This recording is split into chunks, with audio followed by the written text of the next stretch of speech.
welcome back everybody. Welcome here, welcome people online with the live streaming.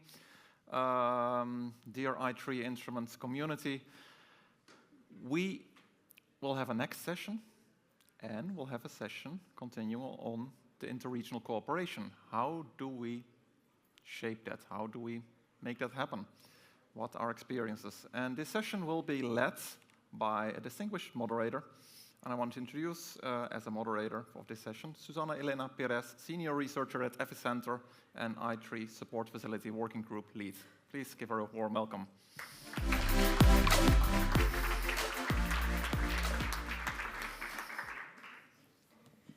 Thank you very much, Sander. Good afternoon, everyone. Thank you very much for being here to rejoin the meeting. I know that we are all tired, and it's always difficult to be in the last session of the day because we are all a little bit tired. But thank you very much for rejoining. Please take a seat. I'm very glad to be here at the i3 Forum, and I'm very glad to serve as the moderator of this panel discussion, the last one of today. And the title is Driving Regional Leadership in Interregional Collaboration. So I really believe that we have an outstanding panelist here today with us that will showcase how actually this can be in practice. So I would like to welcome my panelists today. We have Ilaria Corsi. She's the coordinator of the European Project Office at Lazio Innova, the Regional Development Agency for Innovation at Lazio Regio in Italy.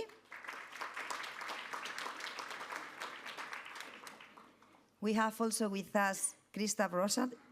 He is Policy Officer in the Interreg Europe Joint Secretariat.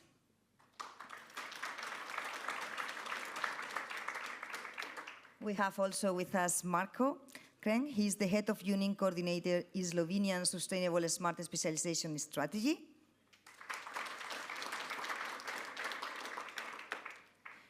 Andrea Raluca Leru, she is EU Project Manager and Evaluator, specialized in proposal evaluation, grant writing, and international research and mobility projects.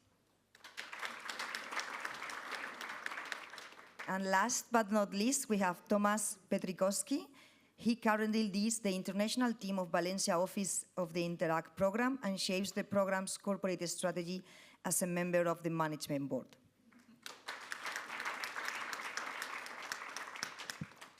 So thank you very much for being here today with us. And let's get the discussion started.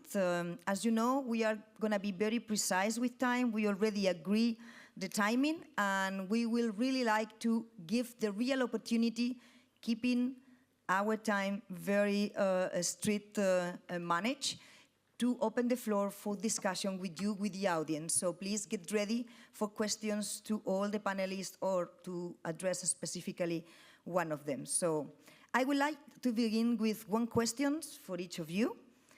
So from your perspective, what actually does regional leadership in interregional collaboration look like in practice? And if you could share with us some concrete examples from your region to illustrate how this leadership has been put into action. Okay, thank you for these very challenging questions. So it's not so easy to give an answer, but according to what the previous panelists also said during the morning sessions, and I would like now to first of all, present the complexity of being a region that is a capital region in Italy, that is Lazio region.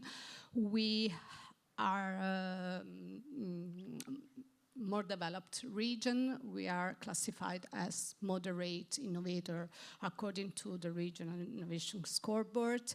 We have less than 6 million inhabitants in our regions, and 2/3 of these inhabitants are concentrated in Rome, that is the metropolitan area.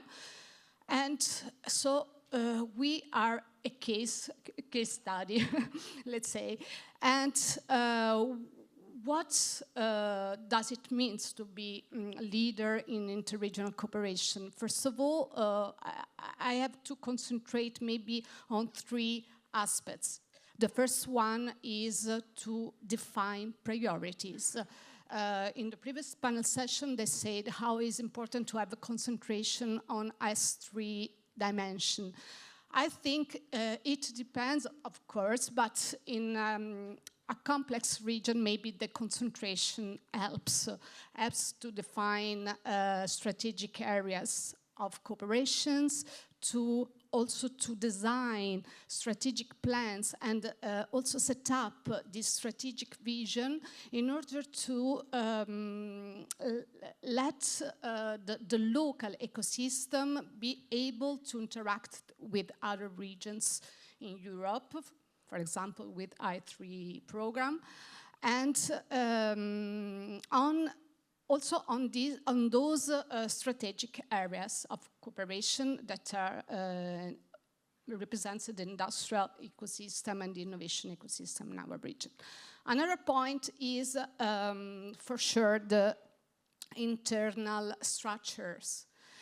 We need governance to be able to interact with lots of bodies and actors in our regions. So we need to have structures that could support these interregional cooperations and ensure about the capacity of our local ecosystem to interact with other ecosystems in Europe. And the third point is the financial support from also the regional budget.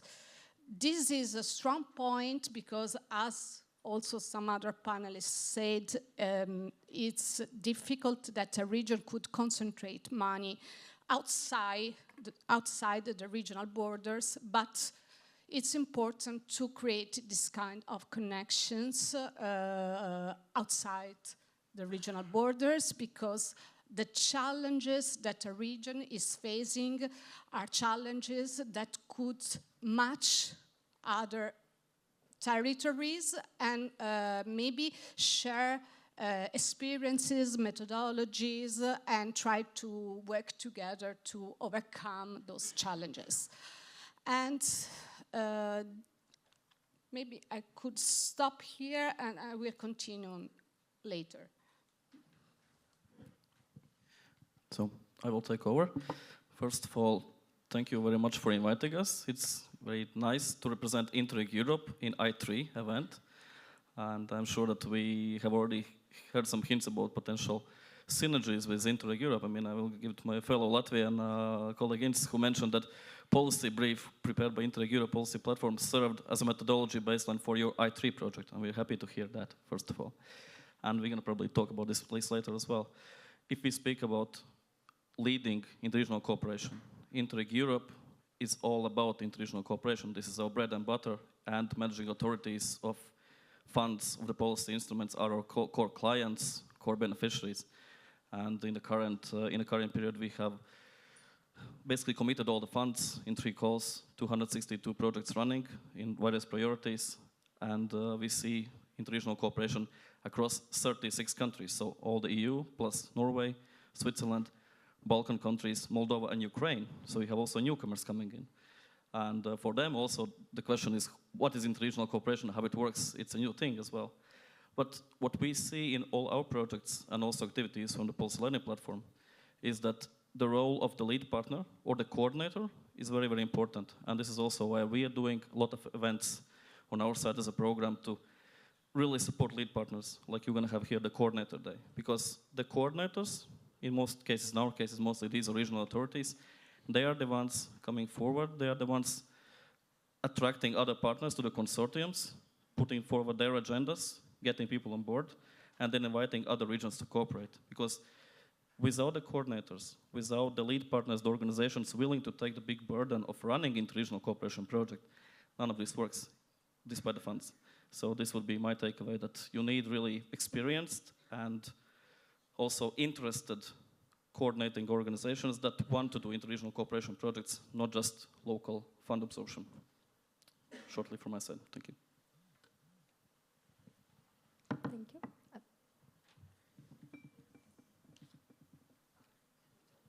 Test, test. Thank you. Sometimes technology gets ahead of me. Good afternoon, everyone. Thank you for still being with us today here. And please don't be so harsh on us. You know what they say, judges give the worst sentences or the harshest ones when they're hungry and tired, so please don't do that. And please cut those from the 5 minutes that I have. Okay, so I represent the Northeast Romania Regional Development Agency, which obviously represents the Northeast region in Romania. So in order to answer the questions that we've been asked, I need to give you a little bit of context about the region and about the agency. We are a NUTS 2 level, one of actually the largest development region from Romania. Romania has 8 development regions. And strategically, we are at the crossroads between the European Union and the Eastern market. So we are sharing borders with the Republic of Moldova and Ukraine, which opens us for a strong potential for cross-border cooperation. In terms of innovation, according to the European Innovation Scoreboard 2025, we are considered an emerging innovator with strengths in non-research and development expenditure and in sales from new-to-market products.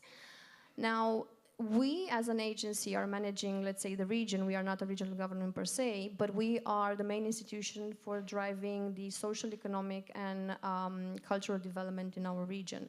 So we are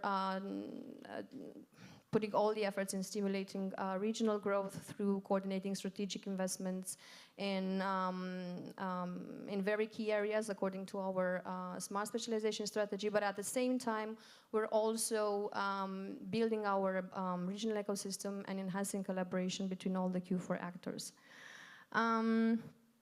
Now, we're also a managing authority for the current programming period, 2021-2027, managing a budget of 1.75 billion euros. Previously, we've been an intermediate body. Now, when it comes to regional leadership, and how does that look for us in practice regarding interregional cooperation, I would say that the regional leadership should build bridges between ecosystems based on local strengths, so this should be place-based, and to actively try and shape common agendas with organizations with partners from other regions, from other states. So this, for us, translates into initiating projects, coordinating large consortia, and also ensure that the regional strategies are also aligned with European policy priorities. Now, a bit more specifically for us, would be regional leadership lies into the ability to mobilize ourselves first, and then also our regional stakeholders in applying for these interregional program opportunities such as I3, Horizon Europe, Interreg, and so on, because these are of strategic relevance for our region. And these are just examples, these are not the only ones. Lastly, I would like to stress another point is to engage our regional stakeholders in exchanges of best practices that can later on be adopted or adapted to the local, regional needs. Because I believe that these will really show genuine regional leadership. Now, when it comes to projects, because I know that people usually love metrics. So the agency reports about 122 projects, which bring into the region a little over 16 million euros. And if you ask me how many regional stakeholders are involved, my colleagues back home say it's over 600. So this shows you the large and the scale and the reach of these projects. Now, in terms of thematic areas, energy and climate, digitalization, tourism, education, cluster development, and so on. So basically all of the topics that you already hear somewhere else. And I want to highlight 3 very, I would say, good projects that we run in our region, which stand as best practices from my point of view. First of all is an I3 Strand 2B project, which is called InnoMed Catalyst. It's a project that looks to build the regional innovation capacity of the MedicNest meta cluster with regards to digital precision medicine. If I'm not mistaken, the consortium involves around 12 or 13 partners. Hopefully I don't say something stupid. And this project is also a very nice continuation of the Meta-Cluster Medic Nest project that has been previously established through a COSME call for funding. Another project that I want to bring to your attention is the Regio Green Text project. This is an I3 stand 1A, which brings together all the 4 major actors in a society, industry, government, research institutes, and the public, in order to establish a systemic circular economy business model across the EU within the textile industry. And this involves 11 textile-intensive regions. Now, moving on, I would also like to bring to your attention the fact that the Northeast RDA has been given the label of Regional Innovation Valleys, and together with the Digital Innovation Zone from Northeast Romania, which is the European Recognized Digital Innovation Hub, and with Imago Mall, which is the only medical imaging cluster in Romania and Europe, we have entered the Precise EU Consortium, which is a Regional Innovation Valley project that is connecting 12 European regions to advance personalized medicine, health data integration, and advanced therapies. What I think is very important to mention here, not only regarding, also regarding regional cooperation, but also as an example of how to create synergies between different EU funding sources, is that Precise EU is going to launch in November 2025 financial support to third parties mechanism, where obviously some part of the money comes from the EU, but also partners have to put in their own share of co-funding. And something along the same lines would be related to the Vanguard Initiative, which is a European network where regions that are looking for industrial revival based on smart specialization, in which also the Northeast Romania is a part, it is this year at its 2nd iteration of the Vinovate program, which is an own created interregional financial mechanism. And this provides financial support to its stakeholders. These should be SMEs collaborating with the universities, research centers or transfer centers from other regions that are eligible within the Vinovate program. This also is only limited to the Vanguard regions that are members in Vanguard. Sorry. And I think there are around 11 regions that are eligible for the Vinovate mechanism.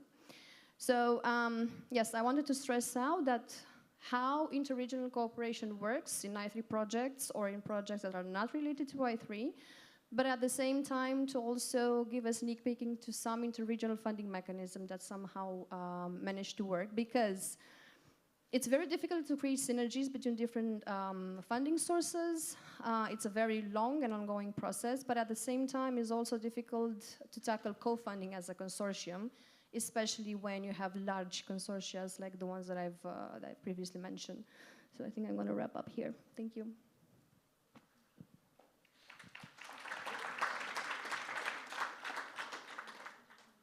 Thank you very much, Susanna, for getting us here. You have seen the graphs in the morning, and some of people in the lobby did ask me how Slovenia made itself fit for purpose when the I3 instrument appeared. Well, first part of the answer is very simple, and the second part of the answer is more complex. First part of the answer, I3, and this is a message to DG Regio, I3 instrument perfectly answered the needs of our economy and of our ecosystem. We are a diversified economy, one of the most diversified according to OECD, producing niches in European value chains. In other words, our economy is dependent largely on export. We are not brand owners in majority of our economic activity, but depend on value chains. In this respect, I3 answered completely the needs of our economy. Second, we are very good in scientific achievements, publications, citations, and performance in Horizon and in FP programs. We are better and better. Now we are already from 9th to 7th position in Horizon. So again, going beyond TRL6 was a perfect match to our RDI ecosystem. And third, last but not least, we have an identified gap in financing the innovation activity in Valley of Death, meaning TRL 7 and around that. So no venture capital practically, very, very, very small appearances of business angels, all this world of financing innovation in a critical phase was missing. On the top of it, now that's the past, so I3 answered perfectly the needs of our ecosystem, and that's why the thirsty ecosystem players in our country responded so quickly. The second part is, of course, the what you said, mobilization of us, how we got mobilized. And I will repeat what you were saying. I think that the core momentum of mobilizing ourselves appeared when Lombardy was presiding Vanguard, and it happened to be the Valentina wave. Valentina was the magic around all that. When we were speeding up our entrepreneurial discovery process and mapping of our competences, the Lombardy was presiding Vanguard, and we happened to be in good communication with them, and we decided to join Vanguard initiative as Slovenia, as a country, as one region. And that triggered another round of entrepreneurial discovery process, which was directed towards Vanguard pilots. And to be very frank, that was much more concrete in terms of value chains, concrete mapping of the competencies of Slovene actors. Second, it attracted additional experts, also via the industrial transition pilot. We had worked with quite some experts associated to Vanguard, and to be very frank, that was, in my opinion, a key reason for the success of our industrial actors and intermediaries competing for the first round of I3 proposal. They were fit for purpose. They were connected with industrial players and ecosystem players in front-running regions in Europe, and that's it. Now, concerning the future, I also should say, when I listened to Dominique Faure, father of the concept of smart specialization, we are again fit for purpose. Slovenia is more than 1/3 Natura environment. So what Dominique is underlining now, Natura, nature as an asset that must be introduced in a quotient of each and every business venture. Not only because of sustainability and circularity criteria, but because it's fair and in long term necessary. So again, nature as a part of a quotient for Slovenia counts by definition.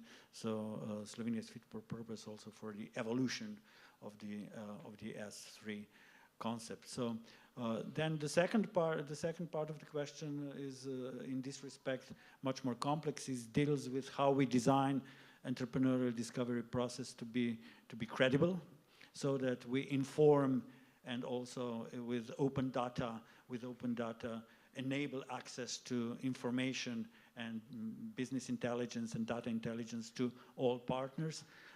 Here I would only underline that yesterday we did finish our relatively big project with semantic analysis of the achievements of our research, development, innovation ecosystem players. We did that exercise with Catalonian group of experts, Syriza Academics. Yesterday we had a promotion of results results to our state secretaries that are in the governance board of smart specialization. So practically majority of state secretaries of line ministries, since our priorities are so diverse. And the main outcomes of this exercise, which did cover 10 years performance of our RDI actors in projects, patents, and publications. More than 100,000 documents were assessed with AI and semantic analysis following the taxonomy of Slovene smart specialization, comparing it to, of course, all European partners.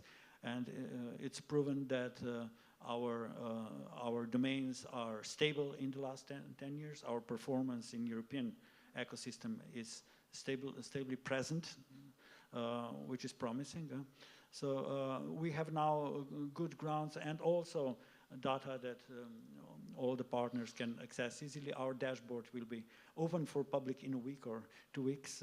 Yesterday we had a final presentation locally, and we will open, of course, the dashboard to be used by RDI. I think that credibility of information concerning the competences of actors is key. Of course, you know, key actors know each other very well because of experiences in performing in Interreg or Horizon projects, and of course base their consortia on the previous experience. That's also what we did disseminate to our ecosystem players at the very beginning of I3. We did show examples of background projects that I3 could follow up with the funding. So pretty much that would be activities in terms of governance and S3 authorities being involved in supporting I3 partnerships. Thank you very much.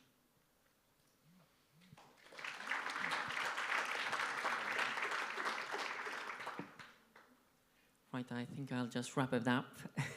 I'm here actually presenting 35 years of Interreg cooperation. Kirill used to work in one of the Marco's team.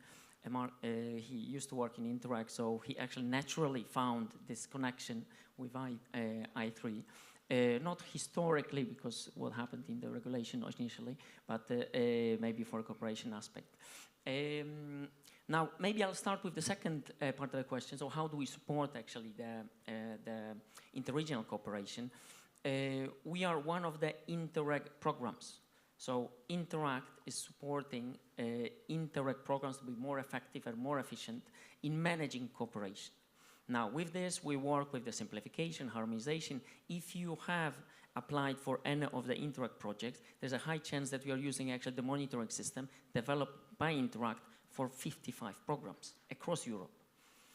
Now, this is as well a bit of a testimony to the cooperation capacity to actually being able to do it. You know, there are 86 structures today of 86 structures of Interreg, and they have been cooperating for many years and are able to do it across their administrative boundaries. Now, our role in this is well to communicate about the gains of cooperation as such. So the communication aspect. We run as well thematic networks like on Pier 1. Today my colleague Valeria is with me, and she will join you tomorrow for your discussion as well, to bring again this experience of Interreg to your discussion. I think many of you mentioned today that there's a natural trajectory from Interreg to I3. I would here defend a bit as well the strategic projects from Interreg, because there are some as well. It's not like meet and greet, even though I think whoever looks at cooperation in the long term, they will appreciate that all those far projects that we might actually laugh at, actually they led to more strategic projects later on. What I'm at is that it's a long-term process. Now, that's why I think I'm glad that today I3 stakeholders actually are supporting it to continue. Actually, when we talk about the proposal for post-27, I think the strong message from the Commission is that the Interreg programs will continue in the same infrastructure, appreciating the partnerships, because I think also you are actually mentioning that today, that capacity building is so important, that we actually build the capacity of the stakeholders to be able to participate in these frameworks. Now, one of our mandates as well is to actually support cooperation in the investment for jobs and growth programs. And this is a new mandate. Actually, this cooperation is possible since 3 periods. Article 97 in 2007-2013, Article 30, no, it was 96, then Article 97 in 2014-2020, and now Article 22, which each program needs to put their transnational cooperation actions that they want to implement. And they were supposed to argue if they are not going to do it. Now, one of our mandates is to support that, and through that we can see the same challenges that I heard today.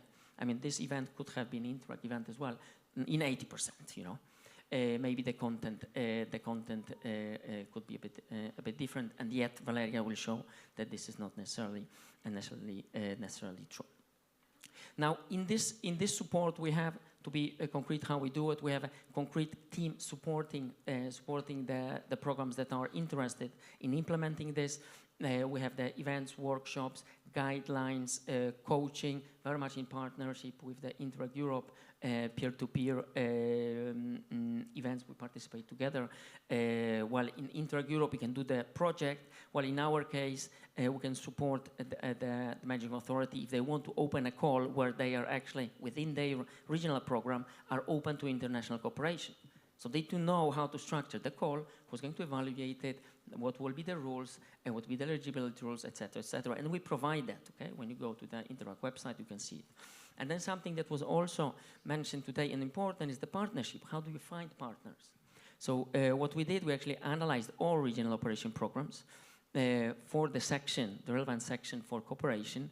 And actually there's a map. It's called cooperation, interregionalcooperation.eu. You can actually find the partners from other regions and their interest in your region or your team. So this is already guidance, yet another tool that can be used for that. And now coming back to the leadership, and that's where I help you, Susanna, to wrap up, because I think I won't be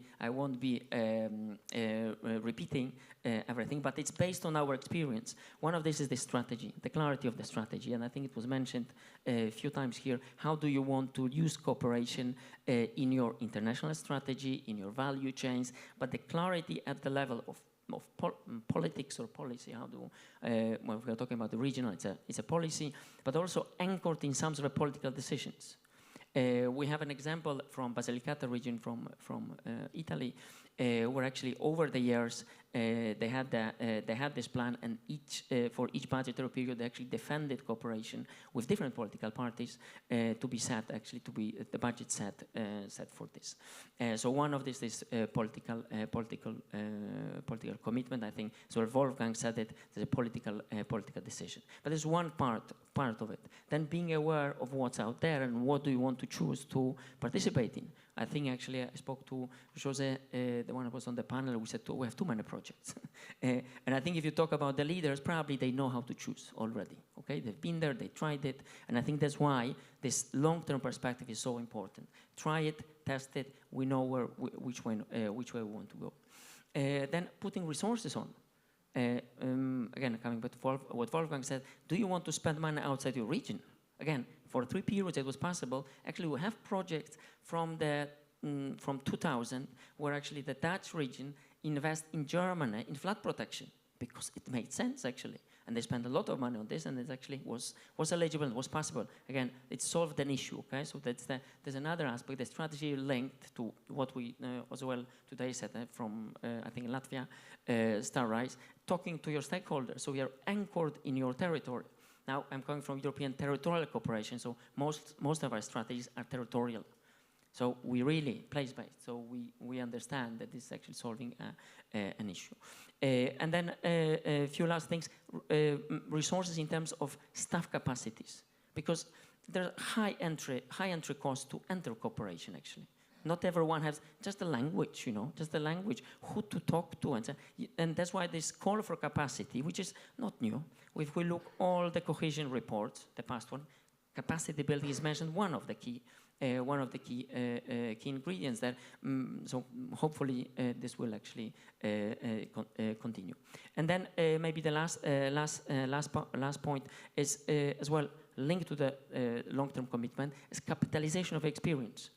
In many cases, cooperation is driven by what the Nordics say, brennende själe, so the burning souls. So some of the individuals that actually are willing to put the hours, put the fight with the system, but once they are gone, there's no strategic anchoring. So these the organization, they invest in actually making sure that there is an organizational knowledge and it actually stay. And very last point is communication.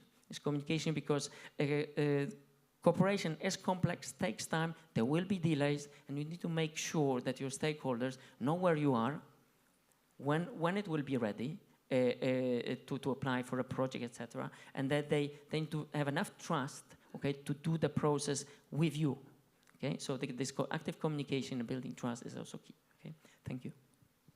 Thank you very much to all of you. Thanks for sharing your insights in your own regions and projects.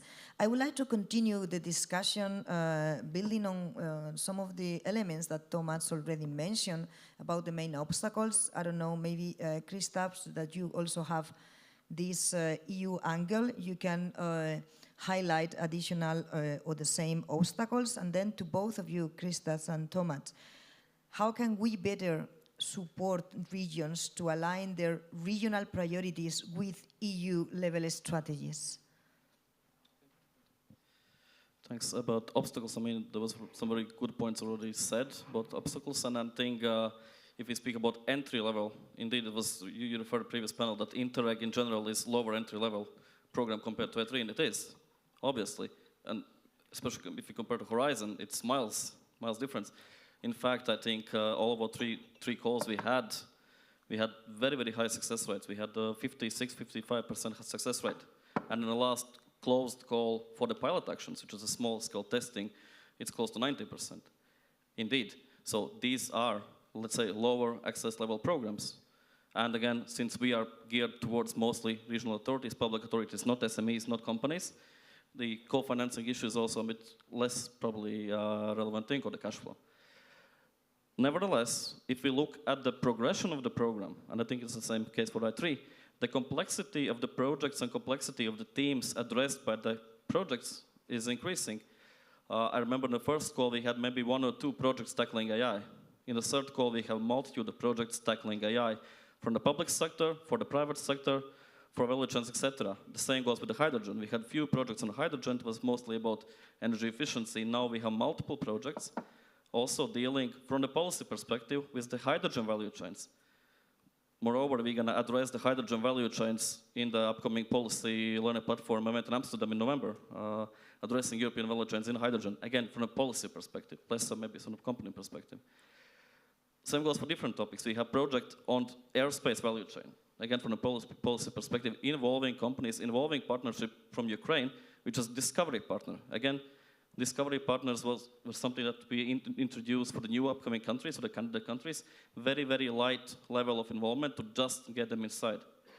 And where I'm going with this is that indeed Interreg Europe or any kind of Interreg can serve as a stepping stone for I3, for the innovation valleys, for the horizon. It might not be always the case. It can be the project that becomes afterwards as an I3 project, the consortium. We have some cases that are successful. Like for sports, it was a prerequisite for developing one of the projects mentioned here today. We also have some cases where the projects meeting in our projects, partners meeting in our projects, they are submitting entry applications and they're not successful because, again, the entry level is higher and they are trying again. But at the same time, we are also, as a program, promoting opportunities of I3. Just last week, we were in a peer review in Germany, in Cottbus. The peer review was about basically helping the city use their local German funding to establish a science park, to promote a strategy. And one of the recommendations actually was coming that you are so close to the border with Poland that you also look across the border when you think about landing the companies, when you think about your strategy, having the strategic sectors. So look to the Poland. And then, if they actually do, if they will continue with this line of thought, I3 as a program for interregional investments is logically the next step. So the activities that we do at Interreg level with the lower level entry can still help maybe to develop some I3 applications or activities for interregional investments in the later stage.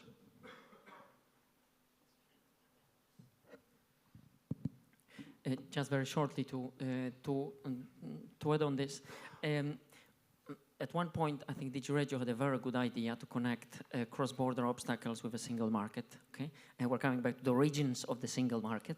It was before Letta and before Draghi report, and there we identified, or the commission or the study identified, both legal, language, cultural, and administrative obstacles based on which now we are working and connecting again the Interreg world to the bigger agenda there. I think most of the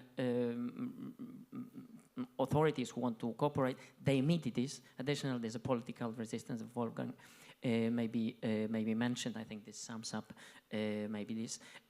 One part of the competence, I think it's again, coming back to a long-term commitment to this, whenever you enter this area, again, high-level entry or no, it's more complex than what you normally do in your organization. So once you do it first time, probably there's some tendency for red tape for different reasons, okay? You can be actually burned with your control that you had, and you in the international context, you will be even more maybe complex. So this is the capacity again of the people to be able to structure cooperation. And by the way, this is a structured process. There's the ISO standard 4001 on collaborative work, which actually just to indicate you can actually manage this. It's a managed process. And then how to align the strategies. I think Francesco today said that, you know, there were some high-level priorities actually set there, and you know, was the debate deep enough with the regions or not? And of course, we can go into that. But I think today, even from the Starrise project, the message was actually look for the opportunities rather than go against a bit the trend. Now there normally big strategies are developed for big trends, and they are there. Okay, they are there. We mentioned today the China competitiveness, the compass is actually addressing it. So you need to somehow from your local strategy accept it. Now we have in again European cooperation is territorial approach again. So really trying to find your local potential in those bigger strategies. One thing that I think I take to the panel where we had the national contributions, and Tanya especially about the coordination. Now, if you look at through the regulation, I think the last period, I didn't check it for the current one, had coordination 100 times mentioned in the regulation. Coordination. Now, you know, we say it is a regulatory process. For me, it's a strategy. And now the strategies need an ownership. And for this, I you know, when we saw the new priorities, I was asking myself, who's going to take the leadership on leading the people who are going to implement all this? And I think there's a call for a bit different role from the Commission in terms of leading the strategy with the people who are going to implement it. There's a lot of interpretation in a lot of words. I always argue in Interreg because it's also a common strategy. Nobody has an ultimate word in a strategy because everyone can interpret these words differently. And that's what I think what Tanya was saying, this is very much true. So we need someone who will be actually helping to guide this process. Otherwise, again, everyone will interpret for their own good. I don't say it's so bad, but again, it can be actually better. Thank you.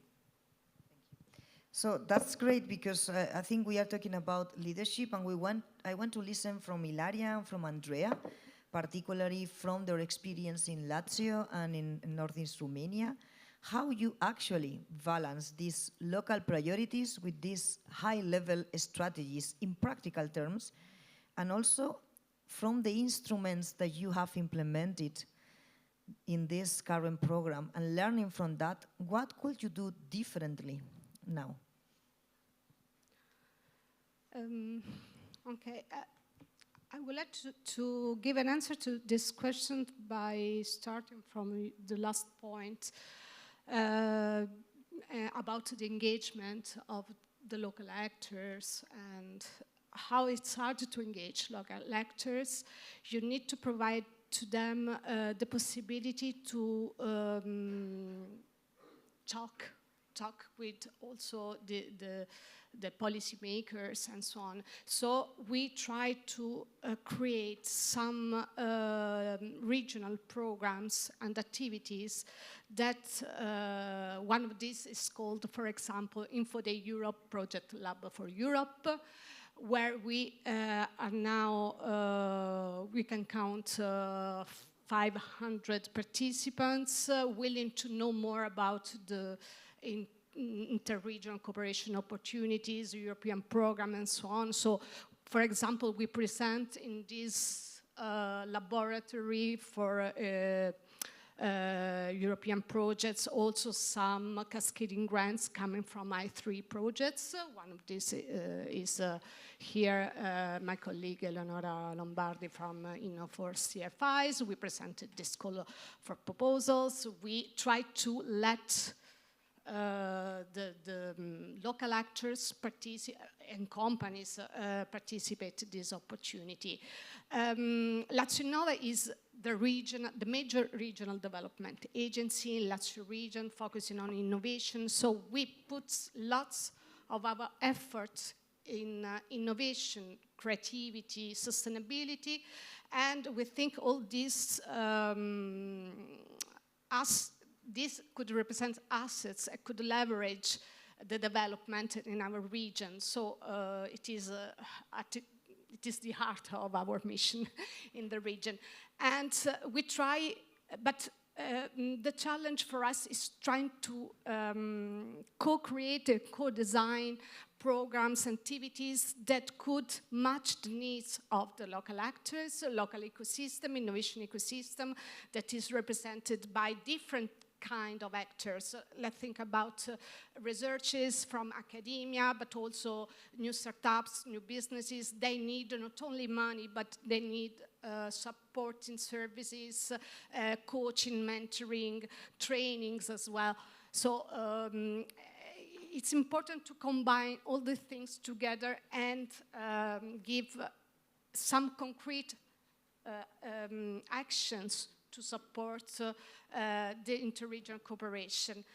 And I would like to also to talk about one thing that's maybe I'm very proud of it, because we tried also to re-engineer our services according to these new challenges, new inputs coming from outside. So we re-engineered the services thinking about this open innovation approach, trying to create opportunities to interact to create an interaction between large companies, large corporates, and new startups. The new startups have fresh innovation, fresh ideas to bring innovation to more mature companies. So we try to create this kind of connection. So we are, in a sense, this gateway to enter in this magic world of cooperation.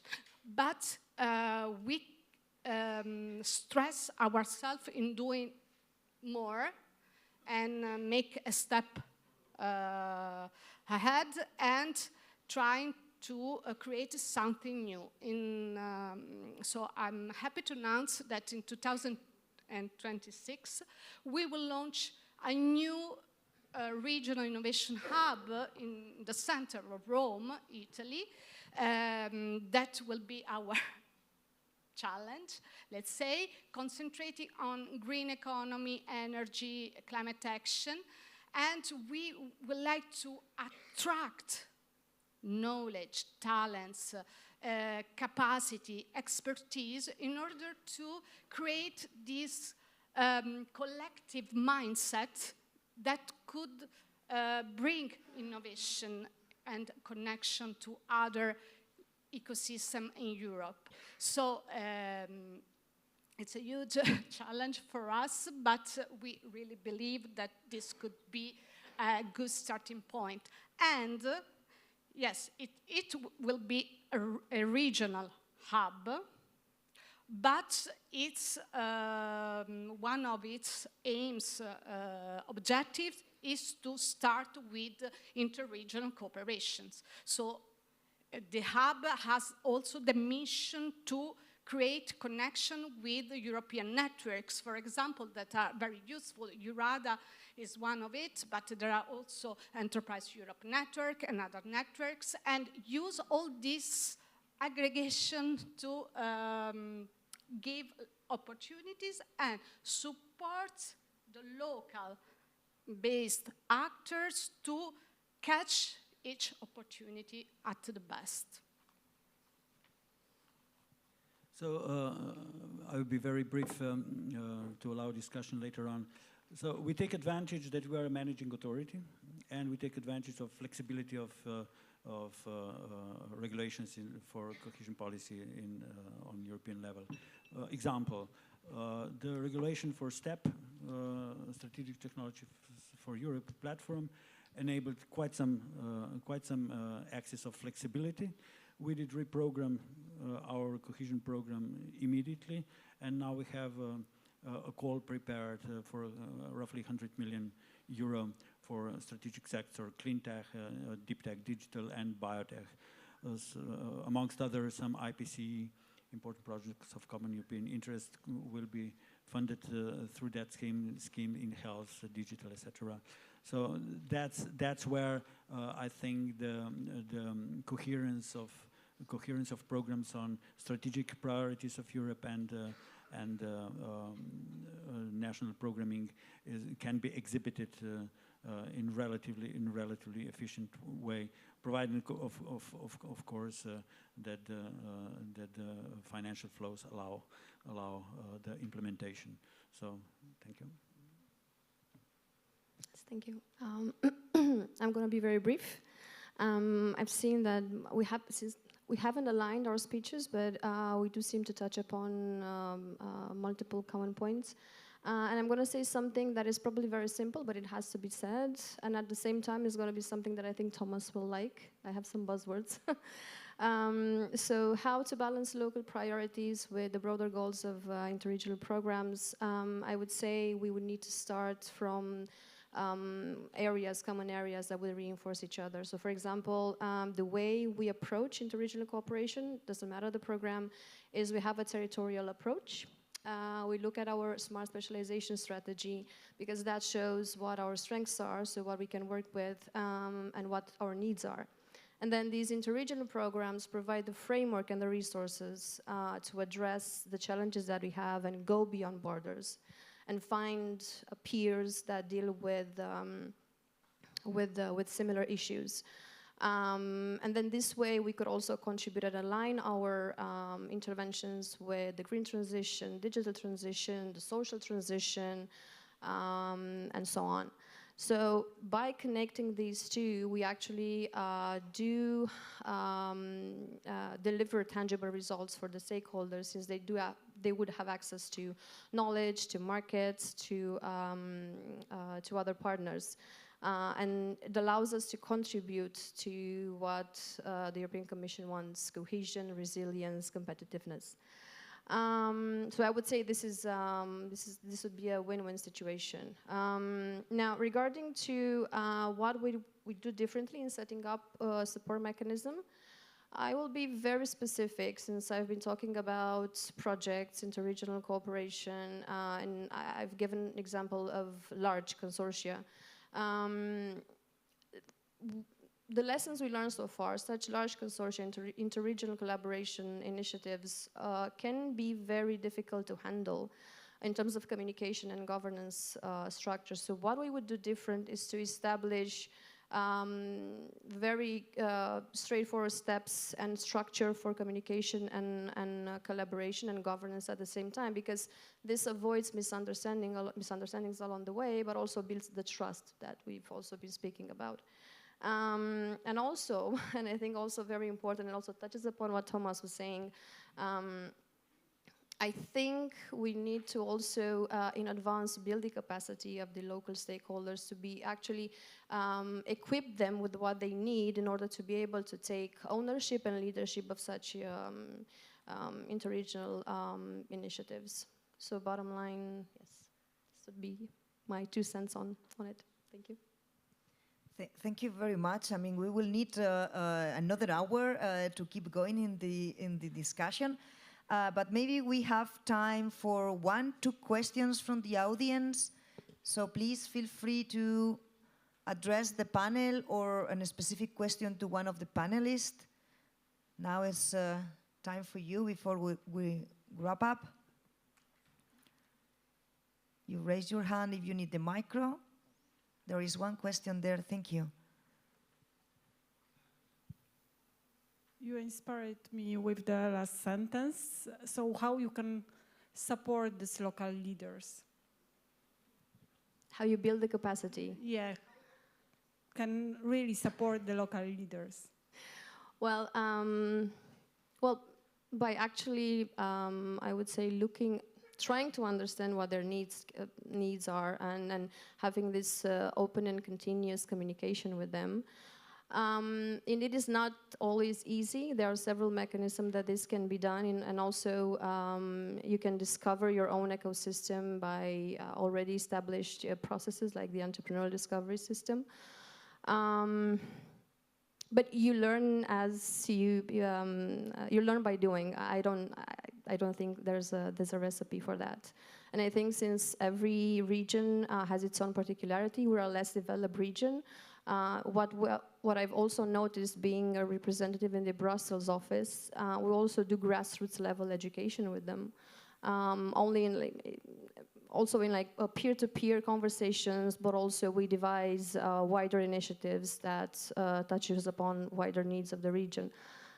I think this has to be tailored according to the region itself. If I just add something that was already said today, you should ask your stakeholders, what they need as well. I think again, I can't pronounce your name, so yes, exactly, Star Rise. So that's why I was referring to the Star Rise. I think that was a very, very down to earth recommendation. We should speak to them, and again involve them from the very beginning.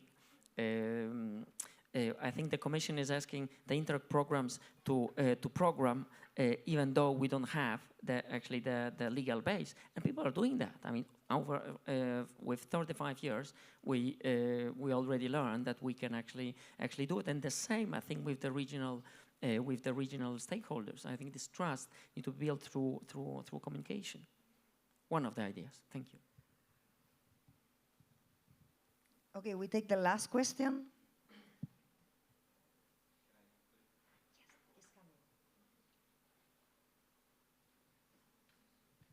Thank you very much. I'm so happy to see here Interreg colleagues, especially because this is part of my past. I have a very maybe practical, but for the future question. I remember that a couple of years ago, Central Europe program, in its last call for proposals, developed a kind of a matchmaking tool with the Horizon program. And this matchmaking tool helped both programs to identify partners and project topics in order to develop new partnerships. Do you think that a similar kind of matchmaking tool can be developed with I3, maybe using the keep.eu database, what Interreg has? Thanks. I will take this question, and then, of course,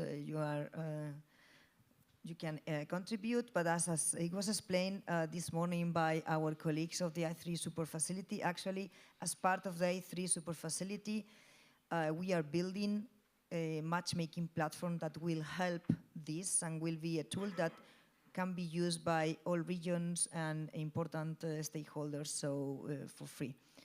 But of course, if you want to highlight any other element. I think, of course, there's a database called keep.eu. It has 27, if not 30,000 projects, so the legacy of Interreg on that. So based on that, you can definitely identify some of the relevant partners. You can search it by political objectives, by specific objectives. So definitely, but I understand that you wanted to go a bit further. So I think that's your matchmaking is as a next step, even though if you could start somewhere. Yeah, thank you. So we are on time already, so I would like just to wrap up. Thank you very much to all of you for being here, for sharing your insights, your learnings. And I would like just a final word from each of you. If you can, in one sentence or 2 words, tell us what is the secret ingredient that will make international cooperation successful. We can start, Hilaria, with you. The secret ingredient.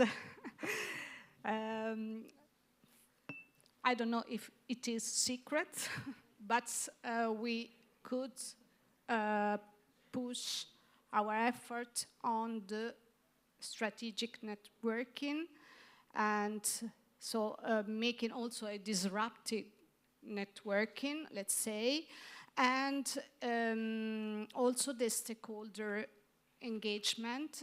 It's important, so create this magic engine for enhance the human capital, our strengths, our capacity, and enter into cooperation activities. Thanks. I think the 2 elements, I mean, there are multiple, of course, there's trust for the partnership, etc., but 2 elements that are very, very important is, first of all, the ability to satisfy a particular need. Because if you just compare, let's say, private businesses, when they engage into B2B cooperation, they would never do it just because it's fun to cooperate. They are there because they make business, they gain something from the cooperation. The same goes for the regions. We are cooperating because we can satisfy some specific needs, and we gain from the cooperation more than we can do alone. And it also means that for these needs to be satisfied, there needs to be a certain focus at the program level, at the project level. And we have some very good examples also here today. We have some very focused projects on very focused value chains. We have also a great example from Vinovate. I'm looking at Vanguard colleagues that are also very, very particularly focused on things. Also us, even though it's Interreg Europe, we are covering much broader aspects. We are still focusing on the thematic areas, smart, green, etc., tackling hydrogen, AI, all these things. We have to be focused, and we have to be interested to solve the needs on the users, or basically the companies or the regionals involved. At the same time, being a bit flexible. I mean, the compass was mentioned here today. The highly volatile, changing environment was mentioned here today. And then also we as a programs, probably we need to, either the regional program or whatever, Interreg or I3, we have to ask the question to ourselves, are we satisfying the upcoming needs? Are we doing enough for the dual-use infrastructures at this moment? Are we doing enough for providing some input for the upcoming AI revolution, all these things? And this is a big question that I would leave for here today, because all the programs are changing, all the support facilities are changing because of the new MMF, but also because of the changing needs on the ground, and we need to really try to support them with the funds and with our own support for the capacity building. Thank you. I don't have one ingredient, I have 3. It might seem that I'm just throwing words out there, but I'm not. It's a well-thought conclusion. I'm circling back to what I've said before and what my fellow panelists have also mentioned. I would start with trust and shared vision first, because trust makes people collaborate openly, and shared vision makes them stay engaged, aligned, and motivated on the long term. And last but definitely not least, and now I'm going to say something probably controversial, but this is a different debate, simplification. Because this would really help us in creating long-lasting, sustainable synergies that we so much need, actually, that we've tried to do so far. Like I've presented a couple of cases. There are very good examples, but we need things to be a bit more simple on both of the sides. The funder and the beneficiary, be it the Commission and us as managing authorities, being us as managing authorities and the regional stakeholders. So, thank you. Well, investment. More hard than soft.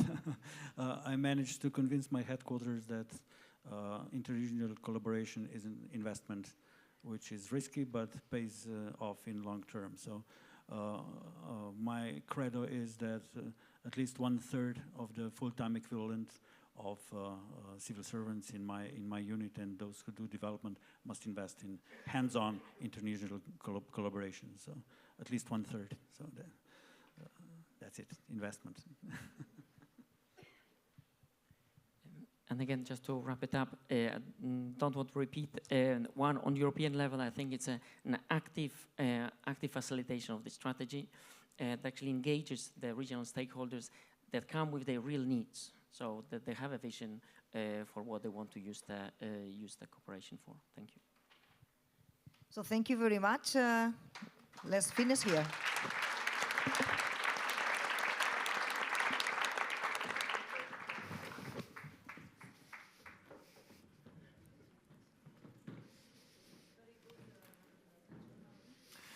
Thank you, dear panel members. Thank you, Susanna, for leading this.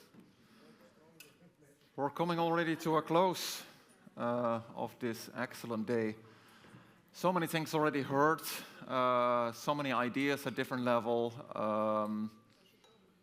I'm almost getting lost, but luckily there will be people helping us to wrap up. What have we heard? What are the main takeaways? What are the summaries? So first of all, I would like to invite to the stage Nikos Maroulis, partner in Technopolis Group and speaking on behalf of the I3 support facility. Nikos, the floor is yours.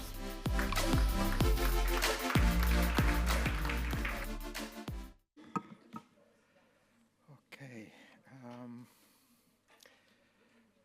I'll try to distill, to summarize the main points that I managed to put on my notes. I apologize if something missed. Probably I missed the last very interesting discussion. It was the last one, so it was difficult to focus on this. Colleagues, we had a full day of inspiring presentations and discussions and exchange of ideas. And today the forum did more from just showcasing the implementation of I3. It clarified how a European instrument can translate place-based strengths and capabilities into shared value chains to drive European growth. During the morning session, we did a deep dive into the I3 instrument. In the opening remarks, Nicola De Michelis, director of DG Regio, and Stefano Acchia, acting director of AISMEA, remind us policy lessons emerging from I3. Under the cohesion policy, there are a significant amount of money, but the money remains local. So the I3 establishes the necessary connections.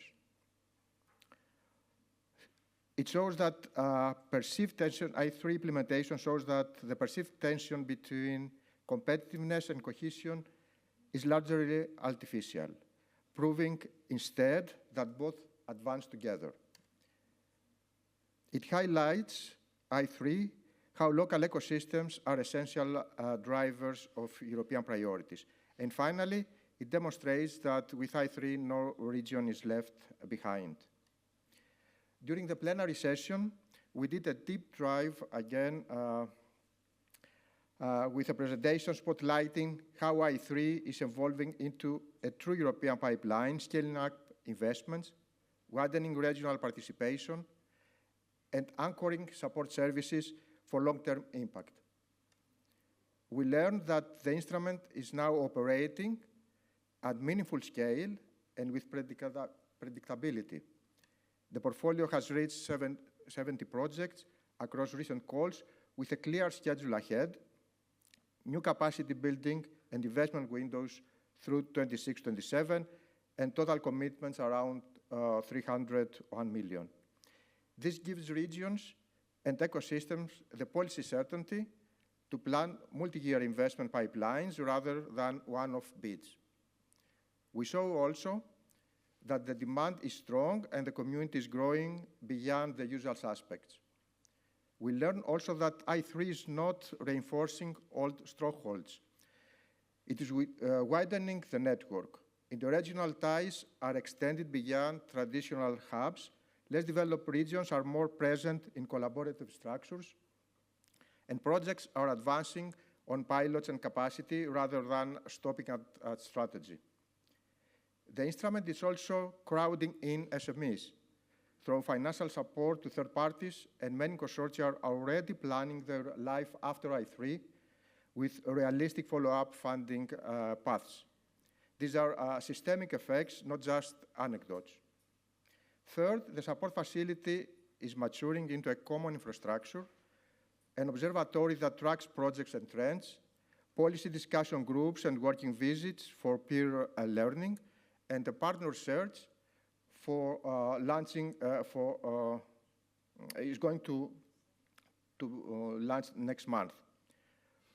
All this reduced transaction cost for teaming, align with S3 priorities, and kickstart your application to I3. This is the connective tissue that turns isolated efforts into a learning system. In the success stories session, we hear the inspiring stories, and we learn significant issues. The StarRise project illustrates how strengthening regional innovation ecosystems require combining bottom-up discovery, identification of challenges, and hidden potential with top-down policy engagement. It also stressed the global dimension of the value chains and the importance of the engaging with the non-European links of the value chains. The Sustain X approach shows how a one-stop shop bringing together DIH clusters, universities, and agencies can strengthen backability and bring sustainability after the end of EU funding. The ambitious project taught us that when digital competencies, business growth, and network effects are deliberately combined, interregional partnerships generate both competitiveness and cohesion benefits, turning innovation potential into economic impact. The EPIC project highlights that addressing Europe's packaging challenges require more than technical fixes. It demands capacity building, value chain integration, and governance across the quadruple helix. The RISE project demonstrates how targeted capacity buildings in less developed regions can actively integrate them into European strategic value chains. And the message that comes up from many speakers, it is important to find a way to translate high-level policies to the particular daily life needs of SMEs and citizens. During the panel discussion about the leveraging of I3 for regional growth, several challenges were discussed. Multi-level governance and stronger collaboration across levels are essential. However, even in cases of policy alignment, implementation could remain fragmented. The solutions maybe lies in dialogue and building coordination around existing synergies. Also, effective coordination requires people who truly understand both the challenges but also the source of the fragmentation. And maybe I3 has the potential to reduce fragmentation, particularly by supporting structural capacity building. Better coordination and sharing of information across governance layers is also a key challenge. And national coordination is in strengthening strategic value chains can both boost and benefit from I3 participation.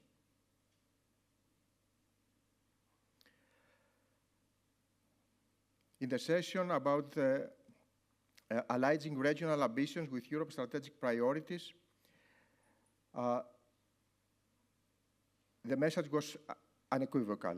Europe's competitiveness challenges is a value chain challenge, actually, and I3 is part of the solution.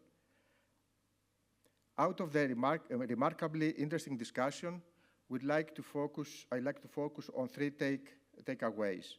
First, territorial asymmetries are real and must be managed. Technological capabilities and industrial structures vary widely. Therefore, policy must connect strong and emerging regions, inside shared chains, not treat regions as silos. Also, the Draghi agenda strengthens the case for I3. Mobilizing investment at scale requires investments that convert regional assets into European capabilities. The I3 does exactly this by knitting complementary strengths. And finally, continuity matters. The Commission's proposal signals that interregional innovation investments will continue after 27, giving long-term predictability. And in the final panel, factors driving regional leadership and the regional collaboration were discussed, trying to answer the questions: what are the main obstacles of interregional cooperation? How to balance local priorities with broader goals of interregional collaboration? And looking ahead, what forms of support to scale up interregional collaboration are needed? Concluding, the forum confirmed that Europe's competitiveness will be won or lost in value chains, and that interregional investment is the way to build them. We now have the calls, we have the evidence, the services, and the policy continuity to act with confidence. If we use them well, treating SMEs as central actors, regions as co-producers, and rely on learning and capacity building, the next forum will document capabilities that are globally competitive because they are Europeans. Thank you.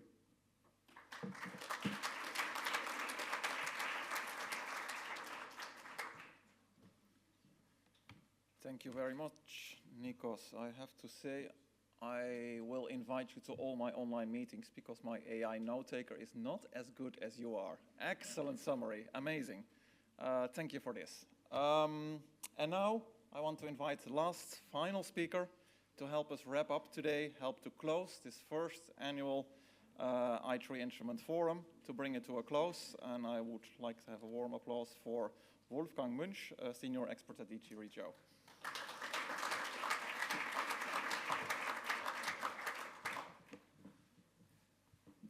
Thank you, Sander. So I'm the man standing between you and the network drink. That's quite a challenge. So let me get to some personal takeaways out of this.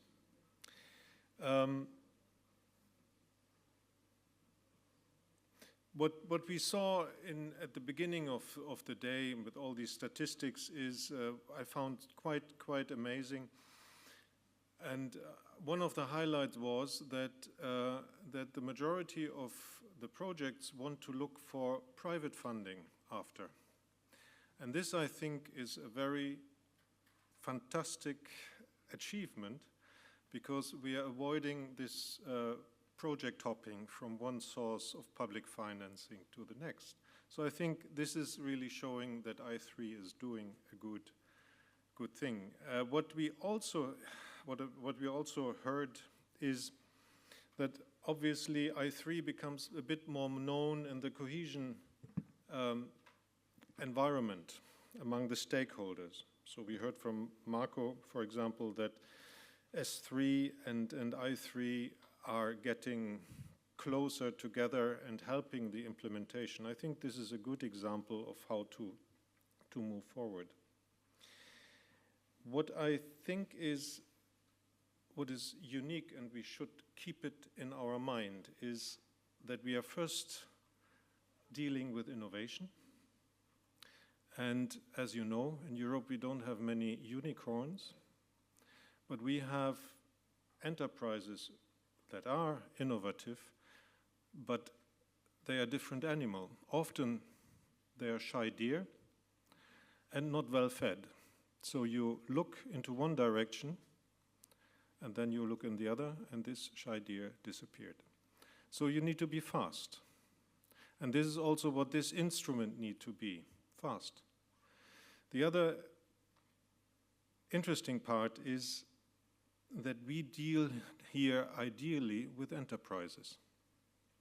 And enterprises don't have time for bureaucracy. They want to innovate, they want to bring products to the market. And this is a different animal than supporting public institutions. and authorities. And this also requires focus, selection periods which are moderate, because otherwise the innovation is gone, the market is gone. So these are a bit these kind of premises or characteristics which we should really keep always in mind. Then, of course, I mean, the last the last talk about cooperation, and I find really when you as stakeholder look for opportunities, just don't focus on one instrument, look on several. And we had a very eloquent case by two, from Tomasz and Christoph, for Interreg. And this can be highly complementary. So look at it. Or Horizon. I mean, one of the things, where do you come from, most of the projects, this can be Interreg to a good part, but it is also Horizon. And then, of course, there are those which are growing left, right, and center and join the community. So look at this, see what is good for you, and use these opportunities.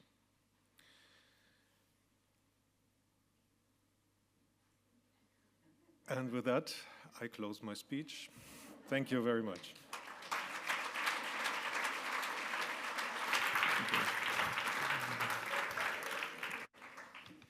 Thank you, Wolfgang, for this cliffhanger. Thank you for your contribution. And with this, I would like to thank all of you online for making it this far. Amazing. Online is very difficult to follow for a full day. But all of you here as well, thank you for being here, for your attendance today, your contributions, your participation. And I would want to invite you for maybe the most important part, which is the networking drinks, which will be served outside. Thanks for your participation. Stay tuned for next activities, online activities, virtual events, other events, matchmaking events in the future. And housekeeping rule, I'll ask all colleagues from ESME and DG Regio to come here for a nice family group picture. Strength of collaboration, we want to demonstrate it. Thank you very much, and see you at the networking room.